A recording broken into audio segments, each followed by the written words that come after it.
দলীয় পতাকা এবং বাংলাদেশের পতাকা হাতে নিয়ে বেগম জিয়াকে উৎসবমুখর পরিবেশে তাকে অভ্যর্থনা জানাচ্ছেন, তাকে স্বাগত জানাচ্ছেন। জাতীয় পতাকা এবং দলীয় পতাকা হাতে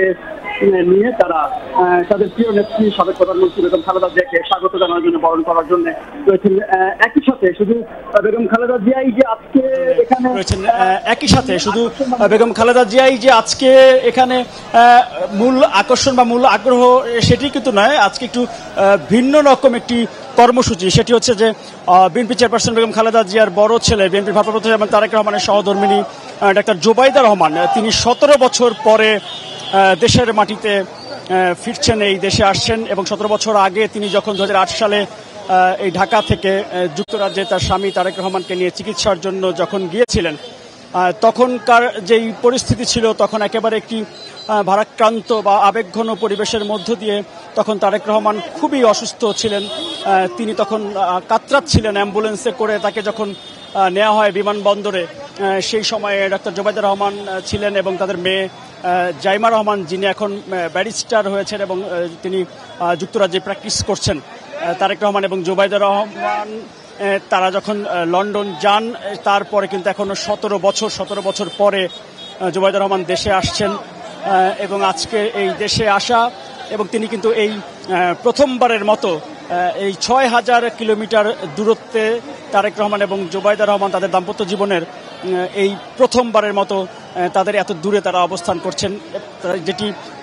গতকাল অর্থাৎ যখন হিথ্রো বিমানবন্দর থেকে জোবাইদা রহমান এবং বেগম খালেদা জিয়াকে তারেক রহমান বিদায় দিচ্ছিলেন, সেখানকার পরিবেশটাও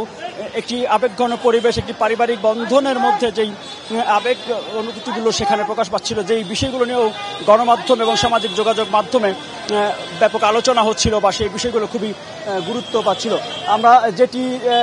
জেনেছি যে বেগম খালেদা জিয়া বেশ কিছুক্ষণ আগেই বিমানবন্দর থেকে তিনি রওনা দিয়েছেন তার গাড়িবহর, এবং তিনি এখন কিন্তু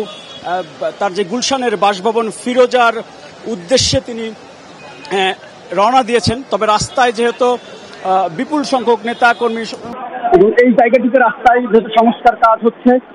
এখানে রাস্তাও সংকুচিত এবং রাস্তায় যেহেতু সংস্কার কাজ হচ্ছে, এখানে রাস্তাও সংকুচিত এবং নির্মাণ কাজ হওয়ার কারণে সেই জায়গাটিতে দাঁড়ানোর ক্ষেত্রেও কিছু বিধিনিষেধ দেওয়া হয়েছে, যে কারণে দেখা যাচ্ছে এখানে নেতাকর্মী বা সমর্থকরা সেইভাবে তারা দাঁড়াতেও পারছে। তবে এই ফুটওভার ব্রিজের উপরেও যেমনটি বলছিলাম, যে এখানেও বিএনপি সমর্থক নেতাকর্মীরা তারা রয়েছেন, তারা তাদের প্রিয় নেত্রী বেগম খালেদা জিয়াকে দেখার জন্য বা খালেদা জিয়াকে স্বাগত জানানোর জন্য, যেমনি রাস্তায় পুরো এই এয়ারপোর্ট থেকে গুলশান পর্যন্ত সড়কের এক পাশে যে সারিবদ্ধভাবে বিএনপির সমর্থক নেতাকর্মী এবং অনেক সাধারণ উৎসুক জনগণকেও আমরা দেখেছি যে এই বেগম খালেদা জিয়াকে বরণ করার জন্য একই সাথে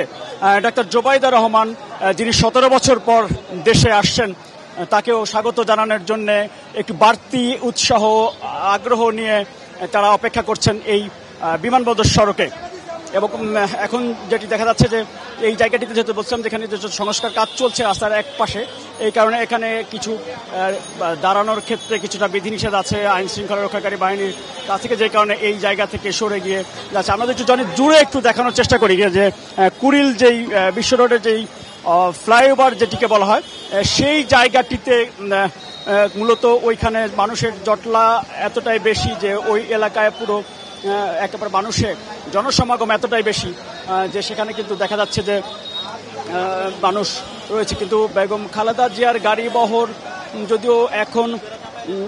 এই দেখা যাচ্ছে না এখান থেকে, যদিও তিনি কত দূর এসেছেন সেটি হয়তো আমরা আর কিছুক্ষণের মধ্যে বুঝতে পারবো। এই জায়গা থেকে ফুটওভার ব্রিজের উপর থেকে আসলে সেটি দেখার খুব একটা সুযোগ নেই। তবে যেটি বলছিলাম যে